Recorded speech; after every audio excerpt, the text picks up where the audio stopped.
আজকে আলাপ করব মার্কেটিংয়ের 4P নিয়ে। একজন উদ্যোক্তা হিসাবে আমি মনে করি মার্কেটিংয়ের এই বেসিক থিওরিটা প্রত্যেকটা উদ্যোক্তা জানা উচিত। আপনি যে পণ্য বা সেবাটা বাজারে নিয়ে এসছেন সেটার মার্কেটিং প্ল্যানটা কিভাবে করবেন সেটা নির্ভর করবে এই 4P এর উপর। 4P কি জিনিস? প্রথমত হচ্ছে প্রোডাক্ট, প্রাইস, প্লেস, প্রমোশন।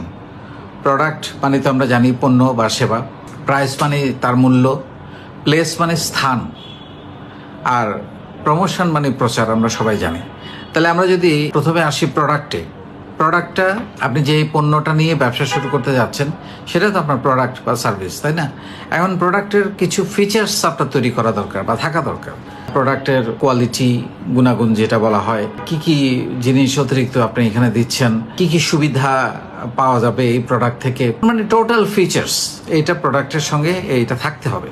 এবং আপনারটা কেন ভালো অন্যদের চাইতে, বাজারে যারা আছে তাদের চাইতে আপনারটা কেন কিনবে, সেই ফিচার্সগুলো বা আপনার এক্সক্লুসিভিটি কি, ইউনিকনেস কি, ইউএসপি কি, এইটা প্রোডাক্টের মধ্যে থাকতে হবে। তারপরে আসি আমরা প্রাইস। একটা প্রোডাক্টের প্রাইস নির্ধারণ করা খুবই গুরুত্বপূর্ণ এবং এই প্রাইস নির্ধারণ করার উপরেই নির্ভর করবে প্রফিটেবিলিটি বা এভরিথিং। আপনি চাইলেই যেন তেন উপায়ে প্রাইস নির্ধারণ করতে পারেন না, কারণ প্রাইসটা নির্ধারণ করতে হয় বাজার মূল্যের সঙ্গে সামঞ্জস্য রেখে। তাহলে আপনারটা কিনবে কেন? তার চেয়ে কম প্রাইসে যদি বাজারে পাওয়া যায় আপনারটা কেন কিনবে?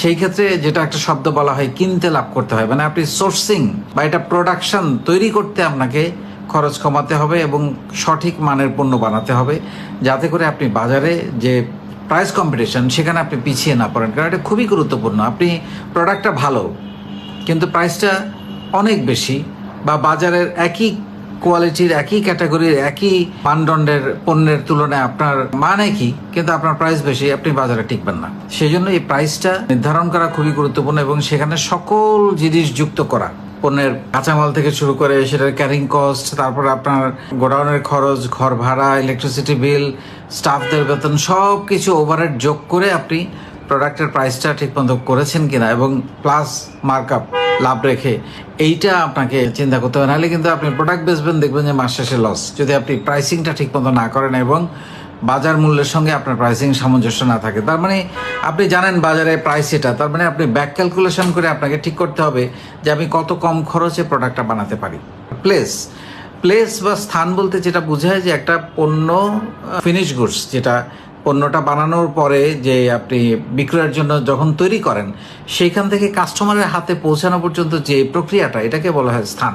মানে প্রোডাক্টটা আসলে কোথায় পাওয়া যাবে, এটা কি অনলাইনে পাওয়া যাবে নাকি এটা শোরুমে পাওয়া যাবে, এটা ইনভেন্টরি কোথায় থাকবে, এটা স্টকটা কোথায় থাকবে, এটা কি হোম ডেলিভারি হবে নাকি কাস্টমারকে শোরুমে এসে নিয়ে যেতে হবে, পুরো জিনিসটা এই প্লেসের মধ্যে সম্পর্কিত। যে আপনার প্রোডাক্টটা কোথায় পাওয়া যাবে, কিভাবে পাওয়া যাবে, কাস্টমার কিভাবে পাবে, এই টোটাল ইনফরমেশনটা যেটা বলা হয় সেটা হচ্ছে প্লেস, প্রোডাক্ট প্লেস। তাহলে আমরা 3টা P গেল এবং 4 নম্বর Pটা হচ্ছে প্রমোশন।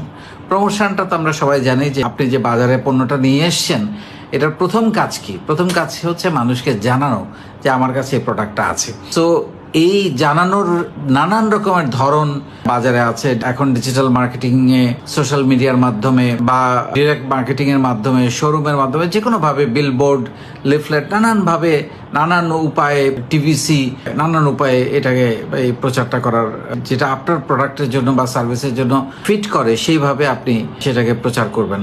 সো এই 4টা P মানে আপনার মার্কেটিং এর টোটাল প্ল্যানিং এর জন্য এই 4টা P একেবারে মার্কেটিং এর এটা একটা বেসিক। আমি মনে করি এই বেসিক জিনিসটাই এই উদ্যোক্তাদের জানা থাকা উচিত যে একটা প্রোডাক্টের মার্কেটিং প্ল্যান করতে হয় কিভাবে, এবং সেটার জন্য যে 4টা P এর কথা বললাম, প্রোডাক্ট, প্রাইস, প্লেস এবং প্রমোশন, এই 4টা P কে মাথায় রেখে যে প্রোডাক্ট প্ল্যানিংটা, মার্কেটিং প্ল্যানিংটা করতে হয়, এটা আমি মনে করি প্রত্যেকটা উদ্যোক্তা জানা উচিত। আপনি হয়তোবা অ্যাকাউন্টিং ব্যাকগ্রাউন্ডের হতে পারেন, আপনি হয়তোবা টেকনিক্যাল ব্যাকগ্রাউন্ডের হতে পারেন, বা আপনি ফাইন্যান্স বা অন্য কোনো ডিপার্টমেন্ট থেকে আসতে পারেন, কিন্তু এই মার্কেটিংয়ের বেসিক জিনিসগুলো আপনি যদি না জানেন তাহলে আপনার সিদ্ধান্ত নিতে এবং সিদ্ধান্ত দিতে আপনি টিমকে নিয়ে ভুল করতে পারেন, বা আপনাকে হয়তো ভুল বোঝানো হতে পারে, বা আপনি হয়তো ভুল সিদ্ধান্ত দিয়ে ফেলতে পারেন যেটা পরবর্তীতে কোম্পানির জন্য ক্ষতিকর হতে পারে। সো আপনার যদি এই বেসিক জিনিসগুলো জানা থাকে আপনি কিন্তু খুব সহজেই, যেমন প্রোডাক্ট প্রাইসিং খুব গুরুত্বপূর্ণ একটা বিষয়, প্লেসিংটা খুবই গুরুত্বপূর্ণ বিষয়, প্রমোশনও খুবই গুরুত্বপূর্ণ গুরুত্বপূর্ণ এবং একই সঙ্গে প্রোডাক্টের ফিচার্স, প্রত্যেকটা জিনিস খুব গুরুত্বপূর্ণ। আমরা চেষ্টা করছি আমাদের ফাউন্ডেশনের যে 90 দিনের যে প্রশিক্ষণ, সেই প্রশিক্ষণে উদ্যোক্তাদের জন্য জানার প্রতিটা বিষয়কে এক এক করে নিয়ে এসে আপনাদের সামনে তুলে ধরার জন্য, এবং সেইভাবে আজকে মার্কেটিংয়ের 4P কে আপনার মার্কেটিং প্ল্যান তৈরি করার জন্য প্রোডাক্টের বা সার্ভিসের কিভাবে আপনি চিন্তা করবেন, কিভাবে, এবং খুব সহজ ভাষায়, এবং খুবই সহজ ভাষায়, বইতে অনেক কঠিন কঠিন করে লেখা থাকে, খুবই সহজ ভাষায় আপনাদেরকে বোঝানোর চেষ্টা করা হলো। অনেক ধন্যবাদ।